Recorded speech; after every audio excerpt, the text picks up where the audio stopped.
আসসালামু আলাইকুম, কেমন আছেন সবাই? আশা করি আল্লাহর অশেষ রহমতে সবাই ভালো আছেন। আলহামদুলিল্লাহ, আমিও ভালো আছি। শানুস পাকের ঘরে সবাইকে আরও একবার ওয়েলকাম জানাচ্ছি নতুন আরও একটি রেসিপি দেখার জন্য। আজকে আমি তৈরি করে দেখাবো ময়দা আর অল্প চিকেন দিয়ে তৈরি অসাধারণ মজার একটা নাস্তার রেসিপি। এই নাস্তাটা বানিয়ে নেওয়া খুবই সহজ, দেখতে অনেক বেশি আকর্ষণীয় এবং খেতে অনেক বেশি মজাদার। যেমন মুচমুচে তেমনই কিন্তু ভেতরে মজার একটা পুরে ভরা। এই জন্য খেতে এটা অনেক বেশি ভালো লাগবে এবং সবাই খেতে পছন্দ করবে। এটা কিন্তু আপনি ঝটপট করে তৈরি করে নিতে পারবেন এবং একবার খেলে বারবার খেতে ইচ্ছা করবে। তো চলুন আজকের এই নাস্তাটা আমি কীভাবে তৈরি করেছি সেটাই দেখে নেওয়া যাক। আর আপনি আমার ভিডিওতে একটা লাইক করে চ্যানেলটি সাবস্ক্রাইব করে পাশেই থাকবেন আশা করছি। বিসমিল্লাহির রহমানির রহিম। প্রথমেই আমি একটা মিক্সিং বোলে নিয়েছি ময়দা 2 কাপ পরিমাণে। ময়দার পরিবর্তে আটা দিয়েও কিন্তু করতে পারবেন। এরপর দিচ্ছি এখানে লবণ আধা চা চামচ পরিমাণে আর চিনি দিচ্ছি 2 চা চামচ। এই চিনিটা দেওয়ার কারণে কিন্তু টেস্ট খুবই ভালো আসবে, তাই চেষ্টা করবেন ডোয়ের মধ্যে একটু চিনি দিয়ে দেওয়ার। এরপর দিচ্ছি এখানে আমি সয়াবিন তেল 2 টেবিল চামচ। এবার সব কিছু একসাথে ভালো করে মিশিয়ে নিচ্ছি হাতের সাহায্যে।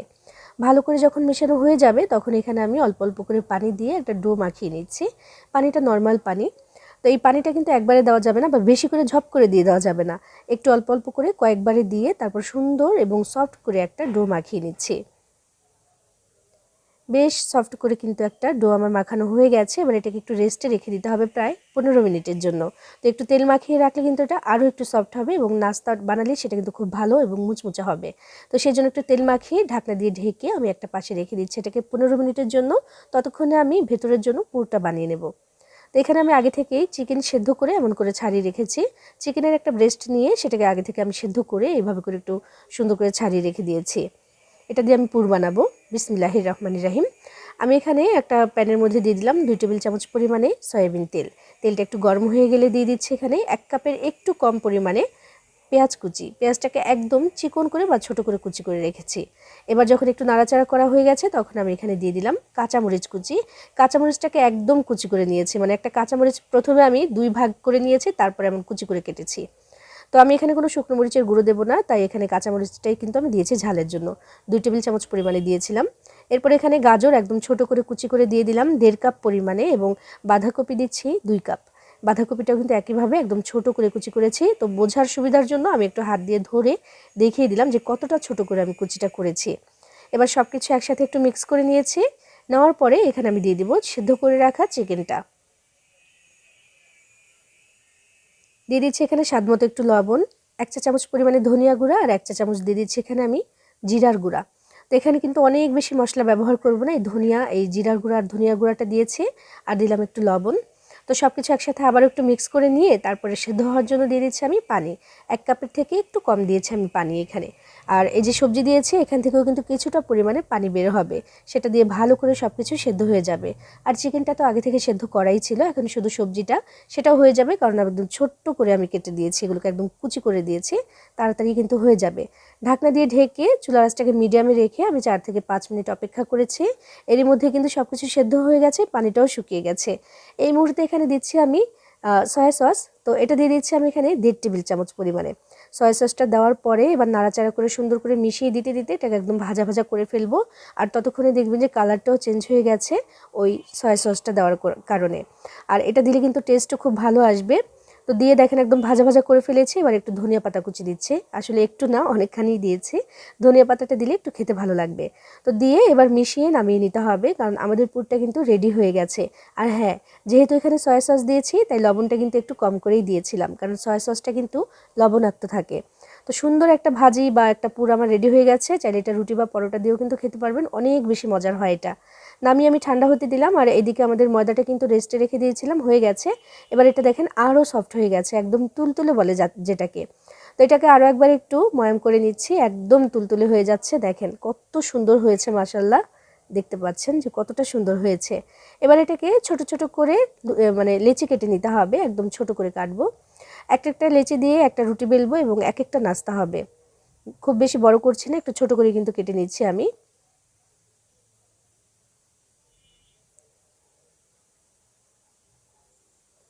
এটা দেখেন 12 ভাগে ভাগ করে নিলাম।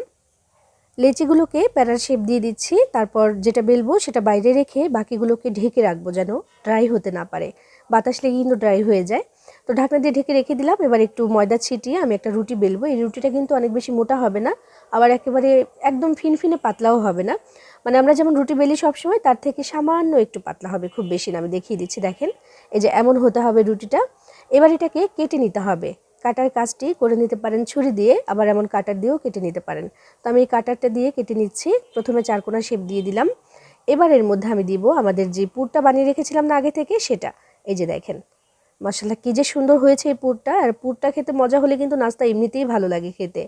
তো দেখেন আমি পরিমাণ মতো কিছুটা দিয়ে দিচ্ছি, কিছুটা বলতে বেশ খানিকটাই দিয়েছি আমি, কারণ এটা অনেক অনেক বেশি টেস্টি হয়েছে মাশাআল্লাহ।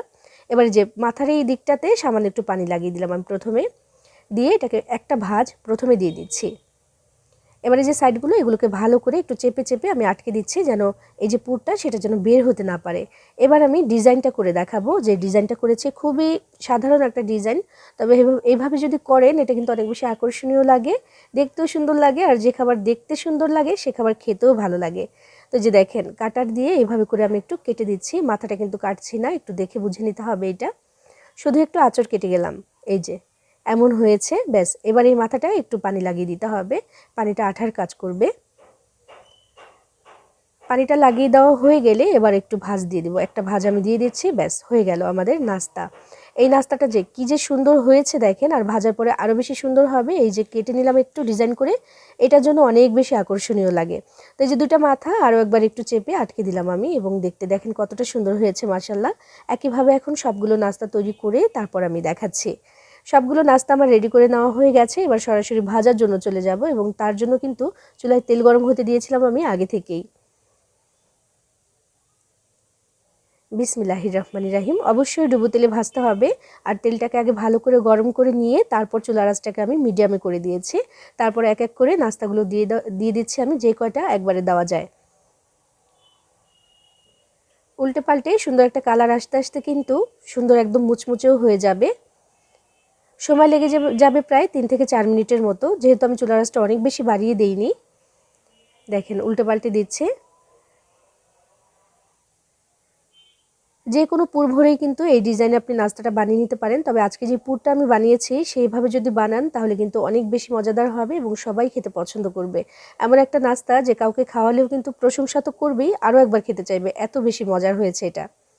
আর এই ধরনের নাস্তাগুলো বাড়িতে বানিয়ে দিলে কিন্তু বাইরে থেকে আর কিনে খেতে ইচ্ছেও করবে না, আর বাচ্চারা কিন্তু বায়নাও ধরবে না বাইরের খাবার খাওয়ার জন্য। তো দেখেন কথা বলতে বলতে কিন্তু ভেজে নিয়েছি, মাশাআল্লাহ খুবই সুন্দর একটা কালার এসে গেছে। আর দেখেন কতটা সুন্দর হয়েছে, আর ভীষণ মুচমুচে হয়েছে। এবার তেল থেকে ছেঁকে আমি নাস্তাগুলোকে তুলে নিচ্ছি, আর বাকি যে নাস্তাগুলো আছে সেগুলোকে একইভাবে ভেজে তারপর তুলে দেখাচ্ছি।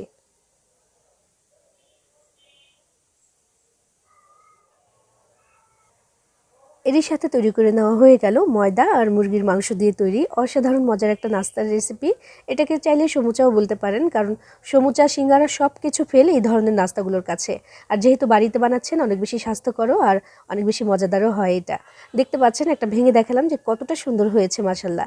এভাবে বানিয়ে খেয়ে দেখবেন ভালো লাগবে, এবং সবাই পছন্দ করে খাবে এবং বারবার খেতে চাইবে। বানিয়ে খেয়ে দেখবেন ভালো লাগবে আশা করছি। সবাই ভালো থাকবেন, সবার জন্য সবাই দোয়া করবেন। আল্লাহ হাফেজ।